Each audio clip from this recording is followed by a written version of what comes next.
عليكم ورحمة الله تعالى وبركاته. مرحبا بكم في قناة عالم نعمة. رجعت لكم من جديد أحبتي في الله وفيديو جديد. وفيديو اليوم إن شاء الله هي وصفة خاصة بالسعال والكحة.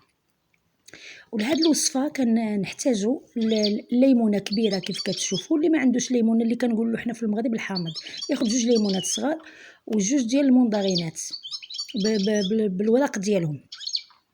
بعد ما كنغسلوهم مزيان بالورق ديالهم. وكنحتاجو كذلك 5 ديال المعالق ديال العسل الحر، يعني 5 المعالق ديال العسل الحر. اللي ما عندوش العسل الحر يعوضوا بالسكر الخشن. بعد ما غسلناهم مزيان كنقطعوهم طراف صغار كيف كتشوفوا، صفيناهم ودرناهم في طنجره هما والحامض، وكنضيفوا عليهم ديك 5 المعالق ديال العسل الحر. قلت لكم اللي ما عندوش العسل الحر يحط سنيده، ولكن انا كنفضل العسل الحر. وكنخلي وكنضيفوا له كاس ديال الماء ديال العنبه، يعني كاس، بحيث ان منين نخوي الماء يكون مغطى ديك الليمون والمندغين، يعني الماء يكون طايب، يعني سخون بزاف يكون كيغلي. وكنغطيو الطنجره وكنخليوها حتى ل 12 ساعه، يعني نغطيوها ونحطوها في هانتوما. من بعد ما دازت 12 ساعه كيف كتشوفوا هي بحال شرب شويه الماء.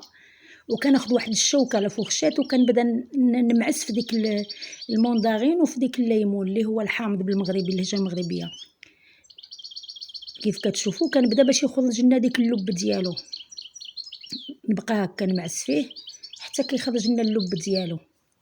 واحبتي في الله ما تنساوش الاشتراك في القناه وتفعلوا زر الجرس فضلا وليس امرا، وتبارطاجيو الفيديو وكومونتير زوين. جزاكم الله كل خير. هانتوما كيف كتشوفوا كناخذ واحد الحاجه اللي غادي نمعس بها، يعني غتمعس لي اكثر المعسوم باش يخرج داك اللب ديال الليمون وديال المندغين. راه وصفه مجربه، يعني غادي تجربوها وفي النهار الاول غتبان لكم النتيجه. اللي عنده الكحه يعني الخاويه، اللي عنده السعال في الليل ما كينعش، يعني كتبقى ديك الكحه كتخنقو. فهذه وصفه طبيعيه، يعني فيتامين سي حسب الادويه ديال الفارماسيين. فهذه وصفه طبيعيه الا ما نفعتنا ما غضرنا. وكنبقى هكا حتى كنعصر، يعني ديك الليمون والمندغين، يعني حتى صافي كيخوى ما كيبقاش فيه ديك. وكنصفيه في شي قرعه وكنخليه. نتوما كيف كتشوفوا. وملي كنبغي ننعس كناخذ كاس كندفيه شي شويه، وكناخذ كاس ملي كنبغي صافي ننعس نتخشى في الفراش كناخذ كاس دافي. وراه غادي تشاهدوا النتيجه، راه دقه بطله. نتمنى ان الوصفه ديال اليوم تكون خفيفه ظريفه وتجربوها وتنال الاعجاب ديالكم.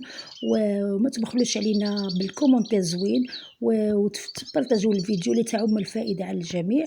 واترككم في رعايه الله، والسلام عليكم ورحمه الله تعالى وبركاته. وسنه سعيده ولو انها جات متاخره، وكل عام والجميع ان شاء الله بالف الف خير.